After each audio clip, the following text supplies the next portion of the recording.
caught in the crossfire. Was caught in the Kita sebagai putra dan putri bangsa Indonesia, sudah sepantasnya kita harus mengetahui perjalanan para tokoh-tokoh pemersatu bangsa Indonesia, terutama para pemuda dan pemudi yang menjadi awal sebuah gerakan persatuan Indonesia. Di video kali ini, kami selaku kelompok 12 akan membahas tentang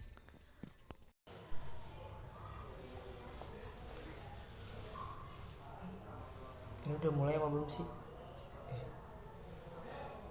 Oh, udah jalan. Udah mulai ya? Oke.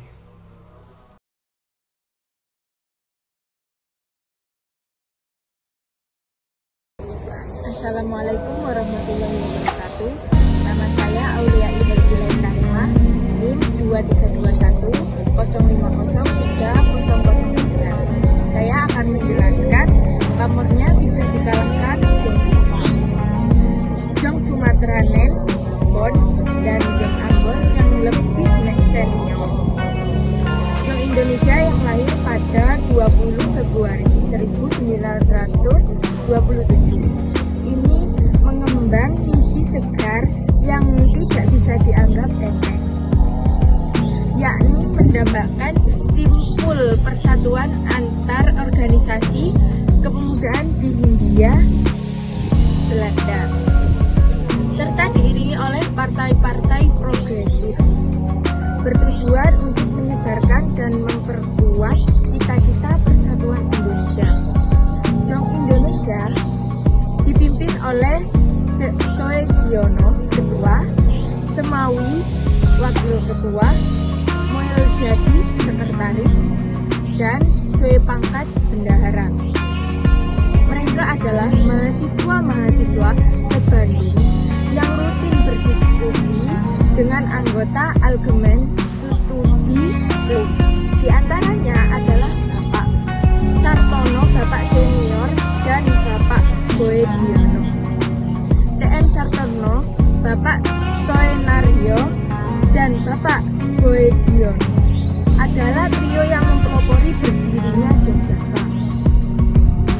Jong Indonesia ketiganya merupakan mantan pengurus Persatuan Indonesia (PI) semasa belajar hukum di Leiden, Belanda, dan bersama-sama mendirikan kantor pengacara di Bandung.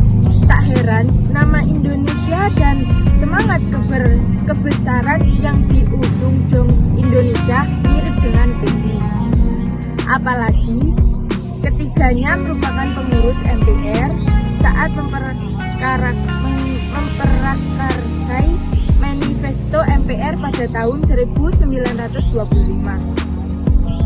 Manifesto tersebut mengutarakan konsep persatuan Indonesia sesuai dengan cita-cita dan tujuan yang ingin dicapai Jong Indonesia.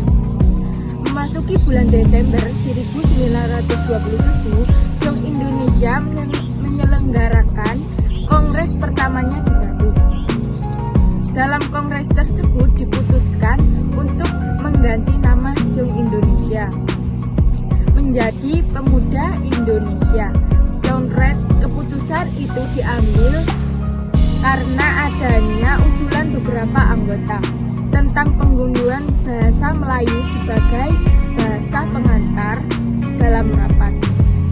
Dari Kongres Jong Indonesia yang pertama, dicatat pula organisasi ini mempunyai cabang di Bandung, Yogyakarta, Surakarta, dan Surabaya dengan jumlah anggota 750 orang. Tipto Maningkusumo yang turut hadir pada kongres pertama Jong Indonesia menunjukkan simpatinya terhadap sikap Jong Indonesia melalui artikel berjudul Warom Jong Indonesia dalam Buletin Jong Indonesia Juli 1927. Dan dengan demikian, pemuda akhirnya mengambil inisiatif. Menurut pendapat saya, mereka melakukan ini dalam kondisi yang menguntungkan. Kami orang-orang tua telah bekerja selama situasi memungkinkan. Kini kami sudah kehilangan tenaga fisik untuk melanjutkan pekerjaan dengan penuh semangat. Merasa senang bisa menyerahkan pekerjaan kepada generasi muda yang masih penuh semangat hidup.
Organisasi tersebut pada bulan Juli 1920 bahwa perkumpulan tersebut diperlukan untuk kemerdekaan Indonesia, dan ada seorang tokoh yang mengatakan bahwa, dan kita bertanya bagaimana jadinya pertemuan mereka ke depan ketika mereka masih tidak dipadati rasa kedaerahan, kesukuan dan kebanggaan terhadap harkat dan martabat sukunya masing-masing.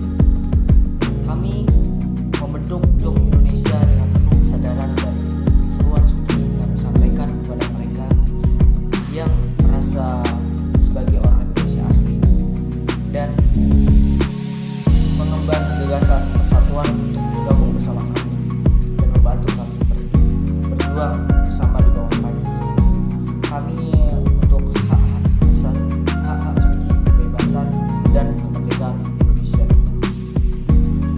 1 tahun sejak berdirinya anggota Jong Indonesia, sudah terdiri dari siswa ada di Midland School atau yang disingkat jadi AMS. Kemudian ada siswa Red Hawk School disingkat dengan RHS, kemudian Stovia dan Technis Hawk School. Mereka mengikuti beberapa kegiatan seperti kemajuan Indonesian National Band Diffus Organization atau yang dipimpin oleh Bapak Sunario dan Joe Pangemanan, serta berdirinya Cahya Volkunivers, yaitu mahasiswa dan sarjana tanpa bayaran menyumbangkan ilmunya kepada masyarakat awam. Selain itu, Jong Indonesia memberikan ruang bagi perempuan aktif untuk berorganisasi dalam puisi Indonesia. Assalamualaikum warahmatullahi wabarakatuh. Perkenalkan, saya Rofiatun Fadilah dari kelas AKS 2 dari kelompok 12 dengan NIM 232105070017. Di sini saya akan menjelaskan dampak-dampak dari organisasi Jong Indonesia bagi negara kita. Jong Indonesia adalah gerakan pemuda yang muncul pada awal abad ke-20 di Hindia Belanda yang bertujuan untuk memperjuangkan kemerdekaan Indonesia. Gerakan ini memiliki beberapa dampak yang penting. Yang pertama, perjuangan kemerdekaan.